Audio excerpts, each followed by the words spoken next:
Hey guys, official na nga pala ang Poco F6 at ang Poco F6 Pro. At mukhang ito na ang gaming phone na hinihintay natin.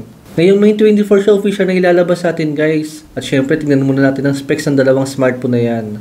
Unahin na natin dito sa may display ng Poco F6. Display pala naka-flagship na talaga. Naka 6.67 inches siya na merong 120Hz Dolby Vision HDR10 sa display. At napakataas sa 2400 nits sa brightness. Mas mataas pa sa 15 Pro Max na meron 2000 nits lang na brightness. Samahan pa ng 1280p na resolution at Corning Gorilla Glass Victus na protection sa may display niya. Android 14 yan out of the box at naka Snapdragon 8X Gen 3 na processor.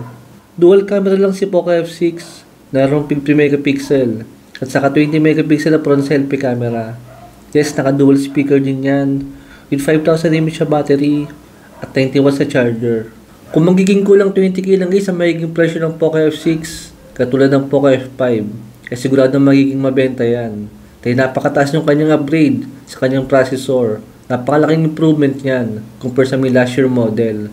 Sa design nga lang mukhang tinabad si Poco dito. Dahil halos same lang siya ng last year model nga ng Poco F5. Nilakihan lang yung bilog ng camera sa may likod niya. Dito naman sa may Pro version, sa may display pa lang. Napakalaki na ng difference nila. Naka 6.67 inches siya na merong OLED 120Hz sa display. Dolby Vision HDR10 sa display. Dito sa may brightness may malaking difference sila. Dahil up to 4000 nits na brightness yan. Tapos super sharp na display pa na merong 1440p resolution. In short, naka 4K display yan. Na madalas sa mga high na smartphone lang natin nakikita. Same din yan na merong Android 14 HyperOS at naka Snapdragon 8 Gen 2 na processor. Itong si Poco F6 Pro.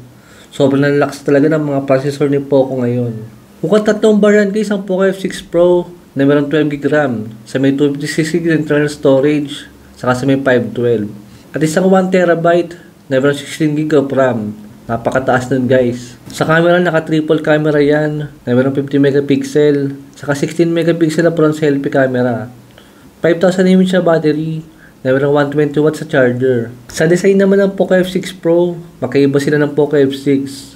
Dahil hawig naman ng Poco X6 Pro ang design ng Poco F6 Pro ngayon. Well guys, nakakatuwa sa mga bagong smartphone na to ni Poco. Hindi siya formang gaming phone, kahit pa sobrang tataas sa mga performance sila, na talagang tatawagin natin gaming phone. Unlike sa maraming smartphone brands dyan guys, gagawin nilang formang gaming phone yung smartphone nila, pero kahit di naman ganun kalakasan.